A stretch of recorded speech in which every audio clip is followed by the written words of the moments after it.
नमस्कार, भरारी न्यूज मध्ये आपलं स्वागत. मी उत्तरेश्वर शिंदे. आज आपल्या सोबत महाराष्ट्राचे प्रसिद्ध वक्ते दत्ता घुगे आहेत. तर दत्ता घुगे, आपलं भरारी न्यूज मध्ये स्वागत. धन्यवाद.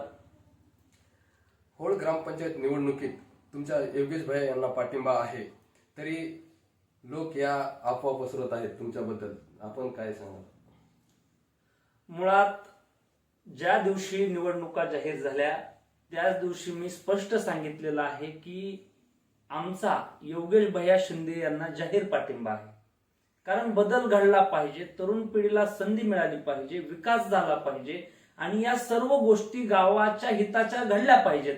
याच्यासाठी माझ्यासारख्या सामान्य व्यक्तीनं योगेश भैया शिंदे यांना पहिल्याच दिवशी पाठिंबा दिला. परंतु तुम्ही जे काही म्हणलात की तुमच्याबद्दल काही अफवा पसरवायला सुरुवात केलेली आहे, कारण आता पुढच्या पार्टीमध्ये काही आमचे रोजचे मित्र संबंधातले लोक त्या ठिकाणी निवडणूक लढवतात आणि ते पुन्हा पुन्हा घरी येऊन आता परत परत सांगतायत की नाही आम्हाला मदत करा.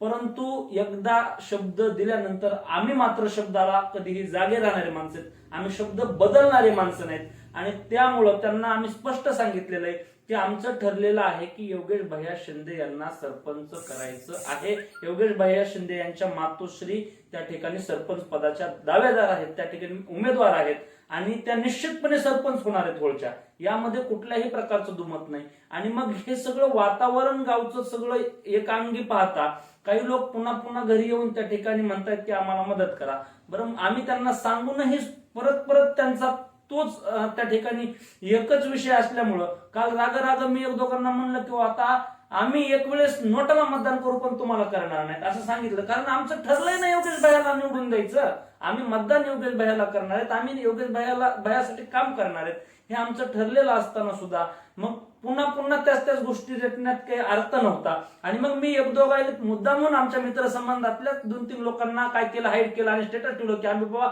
एक वेळेस आम्ही म्हणलं नोटाला मतदान करू पण तुम्हाला करणार नाहीत. आणि त्याची इतकी अफवा या लोकांनी पसरवली, त्याचा इतका भाव या लोकांनी केला की आणि मग अशा वातावरणामध्ये त्याचा गैरअर्थ लोकांपर्यंत हे पोहोचवू लागले.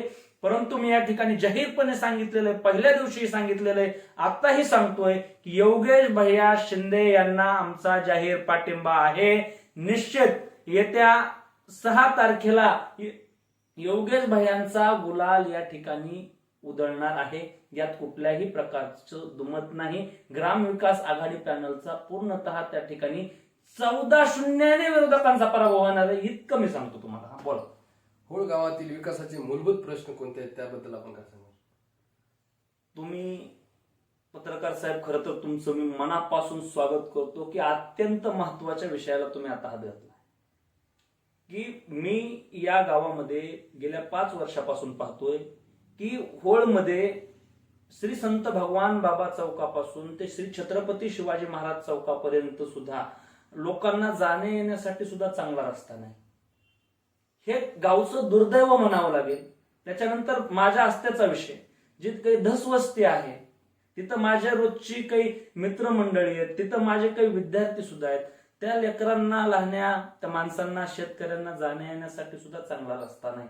कसं लोकांनी जगायचं, कसं लोकांना काय पाहिजे, काय अपेक्षित असतं, मूलभूत प्रश्न, चांगलं आरोग्य, शिक्षण, पाणी, स्वच्छता, सगळ्या ह्या कुणाला घरकुल नसेल घरकुल मिळालं पाहिजे, गायगोटा गरजूंना मिळाला पाहिजे, विहिरी सुद्धा गरजूंना मिळाल्या पाहिजेत असं मला वाटतं. आणि कुठेतरी श्रीमंताच्याच घरी विहिरी दिल्या म्हणजे लोकांचे चेहरे पाहिले आणि विहिरी अशा दिल्या लोकांना ज्यांना म्हणजे गेल्या जे काही सत्तेत होते त्यांनी की जी फॉर एक्झाम्पल जर आपण उदाहरण केलं, हो हिरीची जर किंमत 2 लाख रुपये असेल, हिरीचं जर अनुदान 2 लाख रुपये येत असेल तर त्यातले 1 लाख रुपये तर ह्याने हाणले, कमिशन मध्ये हाणले आणि 1 लाख रुपये शेतकऱ्याच्या पदरामध्ये पडले.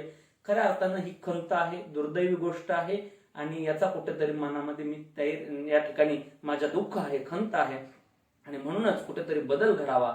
आणि हे विकासाचे मुद्दे जे काय आहेत गावामध्ये, अंडरग्राऊंड नाल्या झाल्या पाहिजेत. आणि पत्रकार साहेब, एक उदाहरण तुम्हाला सांगतो की एक गरीबाचं लेकरू होळेश्वर शाळा जी आहे आपली, आणि आपल्याकडं अण्णाभाऊ साठे नगर जो आहे तिथून जो रस्ता जातो तर तिथं पाणी साचू लागलं. पाणी साचल्यानंतर तिथं डास वाढू लागले, रोगराई पसरू लागली आणि त्याच्यासाठी त्या लेकरानं तो म्हणला की बाबा ग्रामपंचायतनं या रस्त्याकडे लक्ष द्यावं आणि आम्हाला कुठेतरी त्या घाणीतून त्या ठिकाणी मुक्त करावं, आमच्या आरोग्याशी खेळू नये अशा पद्धतीची सरळ साधी मागणी विकासाची त्या लेकरानं केली. तर त्याला गावातल्या काही सत्ताधाऱ्यांच्या लोकांनी खाली व्हॉट्सअपच्या माध्यमातून त्यानं म्हणजे काय म्हणता येईल ग्रामपंचायतकडे मागणी केलेली होती ही आणि त्याला खाली केळं टाकले, केळाचे सिंबल टाकले.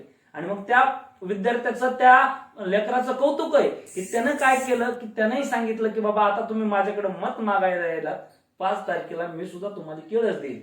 ही जनता सुज्ञान आहे, जनता ही समजदार आहे.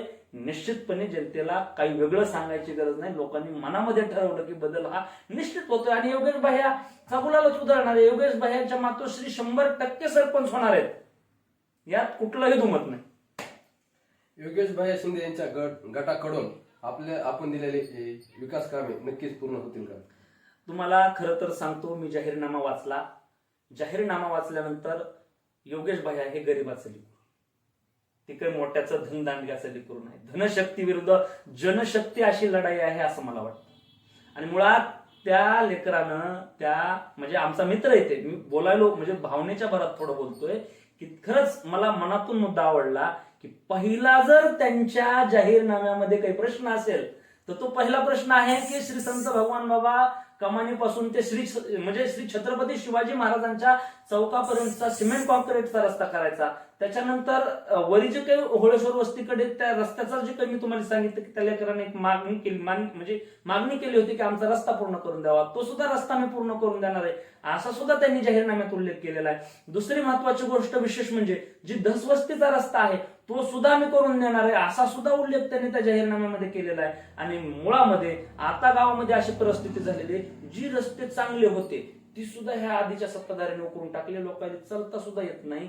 आणि मुळात अजून एक जाहीरनाम्यामध्ये विशेष म्हणजे की जे गरजू लोक आहेत त्यांना गायगोटा मिळणार आहे, विहीर मिळणार आहे. त्याच्यानंतर आणि आणखीन एक विशेष म्हणजे जर आपण अंडरलाईन केली एका मुद्द्याला की गोरगरिबाच्या जर एखाद्याच्या मुलीचा विवाह असेल तर आम्ही 10,000 रुपयाची मदत सुद्धा म्हणजे ज्याची आर्थिक स्थिती चांगली नाही अशा लेकरांसाठी करू, विवाहासाठी करू असं सुद्धा त्यांनी त्यांच्या जाहीरनाम्यामध्ये त्या ठिकाणी सांगितलेले. अशा अनेक विकासाचे मुद्दे त्यांनी मांडलेले आहेत आणि तो जाहीरनामा वाचून मला खरंच आनंद झालेला आहे आणि खरंच मला विश्वास आहे, मला या ठिकाणी गावातल्या सर्व जनतेवर त्या ठिकाणी विश्वास आहे की पूर्णतः एक म्हणजे वन साईड, मी तर विरोधच मानत नाही, ह्यावेळेस 1,000 पेक्षा जास्त मतांना योगेश भाईच्या जे मातोश्री सरपंच पदाच्या उमेदवार आहेत त्यात निवडून येणारच आहेत, परंतु 14-0 असा विरोधकांचा पराभव होणार आहे, यात कुठल्याही प्रकारचं दुमत माझ्या मनात नाही. आपले विचार आपण भारत न्यूजला दिल्याबद्दल धन्यवाद. धन्यवाद पत्रकार साहेब.